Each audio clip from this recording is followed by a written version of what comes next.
Hey guys, Assalamualaikum. It's me Nina and welcome back to Nina Story. Terima kasih kepada korang yang sudi klik video Nina, dan kepada korang yang dah lama tonton video Nina, Nina ucapkan terima kasih sangat-sangat sebab korang setia support Nina sampai sekarang.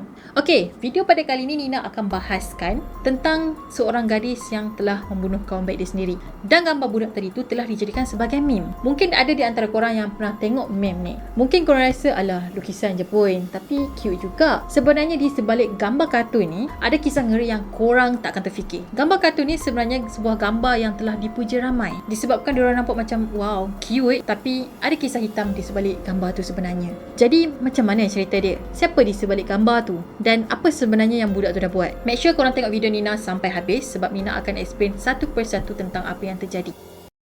Korang tahu tak? Tak semua orang yang ada dekat Malaysia ni mampu beli daging untuk dijadikan lauk. Ada seorang kanak-kanak yang bernama Herlin yang berasal dari Sabah, datang daripada keluarga yang sangatlah susah. Masa raya korban dulu, Herlin ni sanggup redah hutan semata-mata untuk dapatkan sebungkus daging korban je. Korang bayangkan budak yang berusia 11 tahun terpaksa berjalan sejauh 5 ke 6 km. Dah lah rumah dia tu ada dekat pinggir hutan. Jadi nak sampai dekat tempat pemberian daging tu, dia terpaksa redah hutan, redah bukit. Memang jauh sangat. Tak boleh terbayang macam mana dia boleh jalan sejauh tu. Ayah dia pula cuma gaji sebulan RM300 je. Tu pun hasil jual hasil hutan macam rotan. Mak dia pula suri rumah sepenuh masa jaga anak 5 orang. Tu pun tak sure sama ada Herlin tu belajar atau tak. Yang sedih tu cuma family dia je, satu-satunya keluarga Muslim yang tinggal dekat pinggir hutan. So setiap sumbangan kita akan jadi penyelamat dorang ni. Kalau korang nak join ibadah korban, korang boleh daftar dekat korbanikhlas.com. At least dengan sumbangan tu, ramai keluarga susah yang ada dekat Malaysia ni kita boleh bantu. In case kalau kita tak mampu nak buat korban, kita boleh sedekah korban dengan hanya bermula RM50 je. So dah tak ada alasan lagi untuk kita buat kebaikan. So jangan buang masa lagi untuk daftar dekat korbanikhlas.com. Terima kasih semua.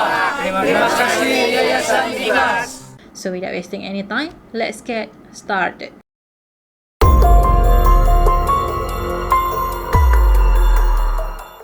Gambar kartun ataupun meme ni sebenarnya menggambarkan seorang kanak-kanak perempuan yang berusia 11 tahun yang dikenali sebagai A. Pada awal tu tak ada siapa pun yang tahu identiti sebenar si A ni. Sebab mungkin dekat Jepun diorang melindungi kanak-kanak bawah umur. Jadi identiti dia yang sebenar tak ada siapa yang tahu. Tapi hasil daripada risikan seorang wartawan daripada Fuji TV, diorang telah dedahkan yang si A tadi tu nama sebenar dia adalah Natsumi. Korang mesti tertanya-tanya kan, kenapa kerajaan Jepun nak sembunyikan identiti sebenar A ni? Ada apa-apa ke? Macam yang Nina cakap pada awal-awal video tadi, sebenarnya A telah membunuh kawan baik dia sendiri guys. Disebabkan jenayah yang dia buat tu, kerajaan Jepun terpaksa melindungi identiti sebenar dia daripada terkantui ataupun daripada bocor lah. Disebabkan dia ni masih lagi di bawah umur. Jadi Nina akan teruskan macam mana kejadian ni boleh terjadi. Pada 1 Jun tahun 2004, semua student sekolah rendah Okubo iaitu di daerah Sasebo rehat macam biasa. Jadi diorang ni pun duduklah dekat kerusi masing-masing dan get ready untuk makan tengah hari. Tiba-tiba si A tadi telah muncul dalam keadaan yang berlumuran dengan darah. Bukan tu je tau, dekat tangan dia tu ada sebilah pisau yang dia pegang. Jadi bila cikgu tu nampak A tadi tu berdarah, so dia pun dapatkanlah student dia.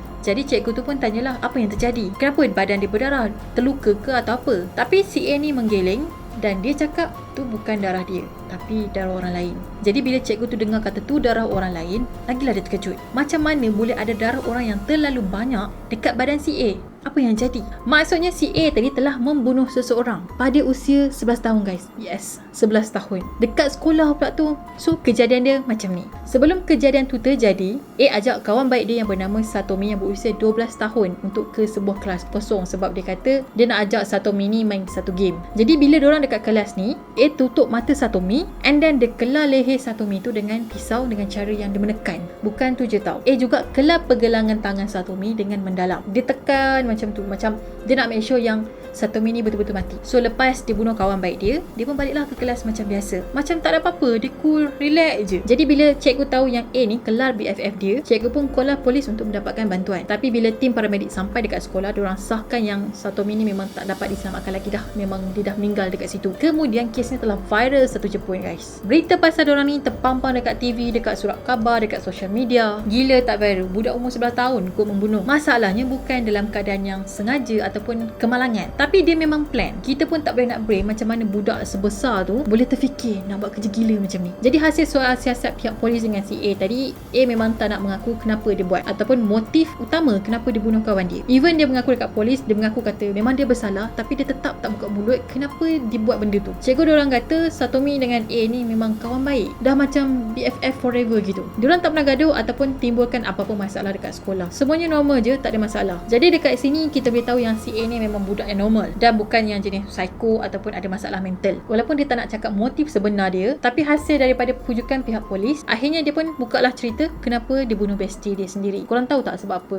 Sebabnya kawan dia body shaming badan A ni dekat sebuah forum di internet. Satomi ni ejek A, dia kata A ni gemuk, sebab itulah A ni geram sangat. Masalahnya Satomi bukan ejek sekali tu je, tapi berkali-kali. Mula dari situlah dia simpan dendam sampailah dia merancang pembunuhan ke atas bestie dia sendiri. Hasil daripada siasatan pihak polis juga, diorang terjumpa rekod carian dekat komputer si A tentang macam mana cara-cara untuk membunuh seseorang. Si A ni memang dah Google guys macam mana cara nak bunuh orang. Tak tahulah dia jumpa ke tak cara-cara tu, tapi gila jugalah kan kalau ada orang bagi tutorial kan. So dari situ polis syak memang perbuatan si A tadi bukan secara tak sengaja, tapi memang dirancang sepenuhnya oleh si A. Bukan tu je tau, si A ni juga dikatakan sangat obses dengan novel dan filem Jepun yang bertajuk Battle Royale. So Battle Royale ni adalah tentang sekumpulan student yang membunuh di antara satu sama lain. So siapa yang masih lagi hidup ataupun orang yang terakhir hidup dikira sebagai pemenang. Selepas kes ni viral dekat Jepun, muncullah meme Nevada Tan tadi. So ramailah yang suka dengan gambar tu sebab diorang nampak cute sangat. Dalam meme tu si A tadi memakai jaket bertulisan Nevada. Sebenarnya dalam gambar ori pun memang ada gambar yang si A ni memakai jaket bertulisan Nevada tu. Gambar asal tu sebenarnya adalah sesi fotografi ataupun sesi bergambar dengan cikgu dia dengan rakan sekelas dia yang lain. So dalam gambar tu ada jugalah Satomi. And then pada tahun 2006, A telah dihantar ke sebuah pusat pemulihan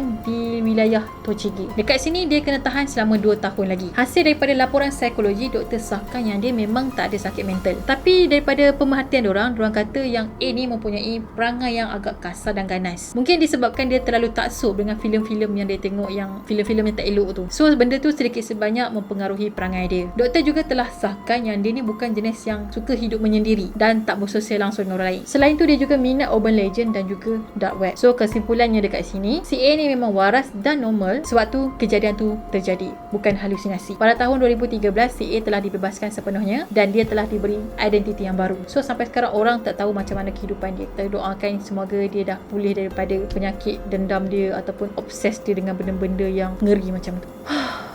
Scary. Okay guys, nasihat Nina satu dekat sini. Body shaming ni memang satu perbuatan yang agak melampau lah bagi Nina. Sebab ya, kenapa nak body shaming orang? Bukannya dia pakai duit kau pun kan. Macam tu lah.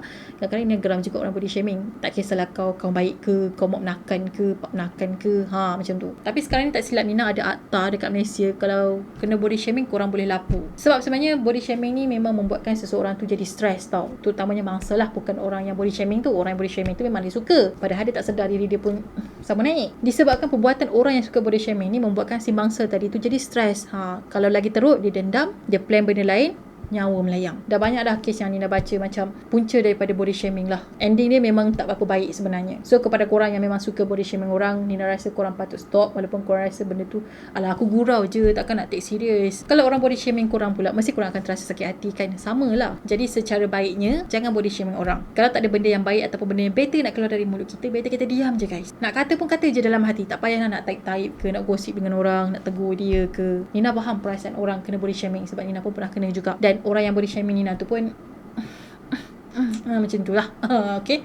Jadi nasihat Nina, korang janganlah body shaming orang. Orang tu pun dicipta sempurna oleh Tuhan. Tak ada apa yang kurang pun dekat dia. Cuma itulah, mata orang yang busuk hati ni dia tetap nampak kurang je. Dan Nina harap video yang Nina kongsikan hari ni kita dapatlah sedikit pengajaran supaya kita tak body shaming orang sesuka hati. Jaga mulut kita. Kalau tak ada benda baik, better diam je. Jangan cakap lah yang benda yang bukan-bukan. Kita tak tahu orang yang kita bergurau, mungkin kita rasa kita cuma bergurau, tapi bagi dia adalah satu ejekan ataupun satu hinaan bagi dia. Kalau dia dendam, dia plan sesuatu yang jahat, kita juga yang merana kan.